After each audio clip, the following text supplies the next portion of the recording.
सोमवार का दिन भगवान शिव को समर्पित होता है और सोमवार के दिन सोमवार व्रत कथा अवश्य सुननी चाहिए। साथ ही दूसरों को भी सुनानी चाहिए।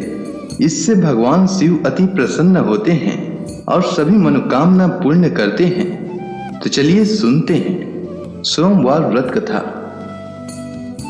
एक बहुत धनवान साहूकार था जिसके घर धन आदि किसी प्रकार की कमी नहीं थी, परंतु उसको एक दुख था कि उसके कोई पुत्र नहीं था। वह इसी चिंता में दिन रात रहता था और वह पुत्र की कामना के लिए प्रति सोमवार को शिव जी का व्रत और पूजन किया करता था तथा सायंकाल को शिव मंदिर में जाकर के शिव जी के श्री विग्रह के सामने दीपक जलाया करता था। उसके इस भक्ति भाव को देखकर पार्वती जी ने शिव जी महाराज से कहा, महाराज, यह साहूकार आपका अनन्य भक्त है और सदैव आपका व्रत और पूजन बड़ी श्रद्धा से करता है। इसकी मनोकामना पूर्ण करनी चाहिए। शिव जी ने कहा, हे पार्वती, यह संसार कर्म क्षेत्र है। जैसे किसान खेत में जैसा बीज बोता है वैसा ही फल काटता है, उसी तरह इस संसार में जैसा कर्म करते हैं वैसा ही फल भोगते हैं। पार्वती जी ने अत्यंत आग्रह से कहा, महाराज, जब यह आपका अनन्य भक्त है और इसको अगर किसी प्रकार का दुख है तो उसको अवश्य दूर करना चाहिए, क्योंकि आप सदैव अपने भक्तों पर दयालु होते हैं और उनके दुखों को दूर करते हैं।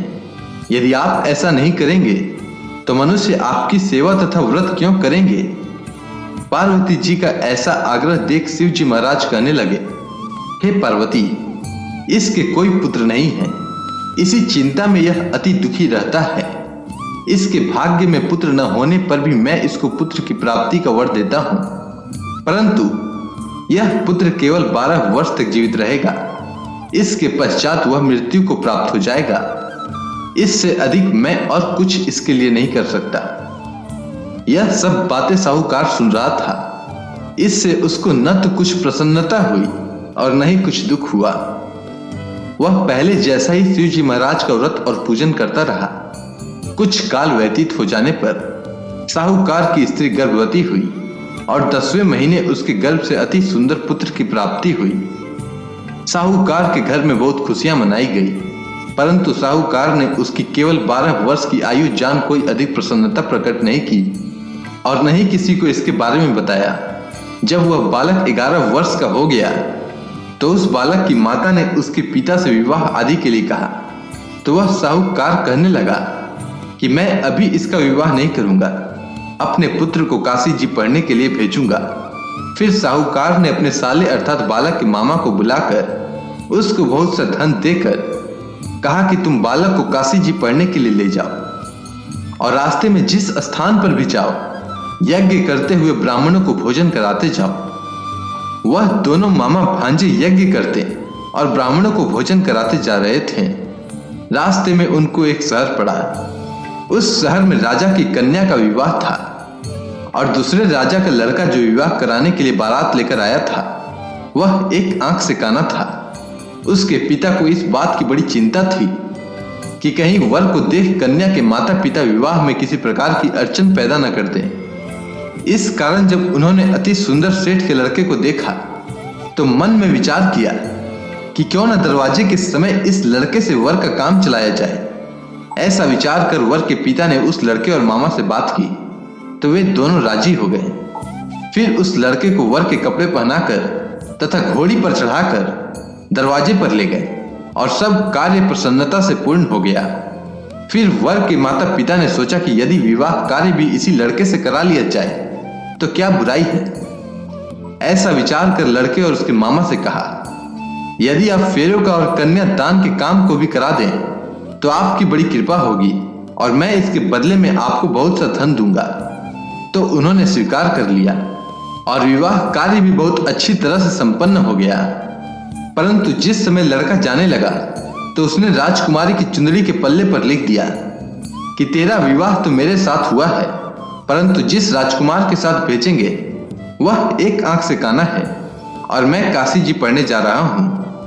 लड़के के जाने के पश्चात उस राजकुमारी ने जब अपनी चुंदड़ी पर ऐसा लिखा हुआ पाया तो उसने राजकुमार के साथ जाने से मना कर दिया और कहा कि यह मेरा पति नहीं है। मेरा विवाह इसके साथ नहीं हुआ है, वह तो काशी जी पढ़ने गया है। राजकुमारी के माता पिता ने अपनी कन्या को विदा नहीं किया और बारात वापस चली गई। उधर सेठ का लड़का और उसका मामा काशी जी में पहुंच गए। वहां जाकर उन्होंने यज्ञ करना और लड़के ने पढ़ना शुरू कर दिया। जब लड़के की आयु 12 साल की हो गई, उस दिन उन्होंने यज्ञ रचा रखा था कि लड़के ने अपने मामा से कहा, मामा जी आज मेरी तबीयत कुछ ठीक नहीं है। मामा ने कहा कि अंदर जाकर सो जाओ। लड़का अंदर जाकर सो गया और थोड़ी देर में उसके प्राण निकल गए।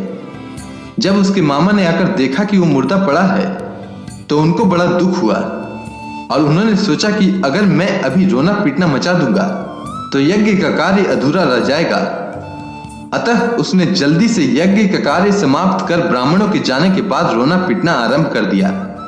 संयोगवश उसी समय शिव पार्वती उधर से गुजर रहे थे।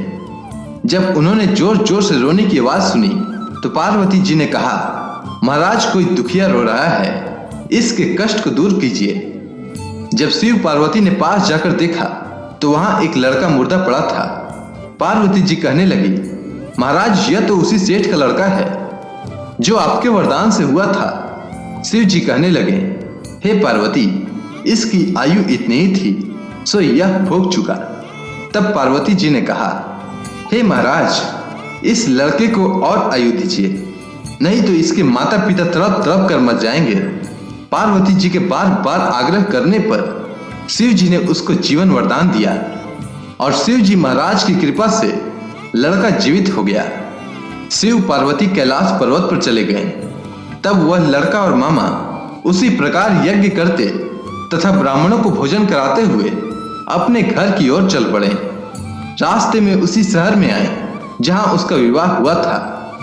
वहां पर आकर उन्होंने यज्ञ आरंभ किया तो उस लड़के के ससुर ने उसको पहचान लिया और अपने महल में ले जाकर उसकी बड़ी खातिर की।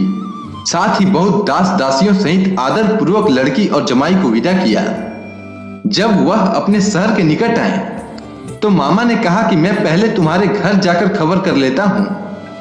जब उस लड़के का मामा घर पहुंचा तो लड़के के माता पिता घर की छत पर बैठे थे और यह प्रण कर रखा था कि यदि हमारा पुत्र सकुशल लौट आया तो हम राजी खुशी नीचे आ जाएंगे, नहीं तो छत से गिरकर अपने प्राण त्याग देंगे। इतने में उस लड़के के मामा ने आकर यह समाचार दिया कि आपका पुत्र आ गया है, तो उनको विश्वास नहीं आया। तब उसके मामा ने भरोसा दिलाते हुए कहा कि आपका पुत्र अपनी स्त्री के साथ बहुत सारा धन साथ लेकर आया है। तो सेठ ने आनंद के साथ उसका स्वागत किया और बड़ी प्रसन्नता के साथ रहने लगे। इसी प्रकार से जो कोई भी सोमवार के व्रत को धारण करता है अथवा इस कथा को पढ़ता या सुनता है, उसकी समस्त मनोकामनाएं पूर्ण होती है।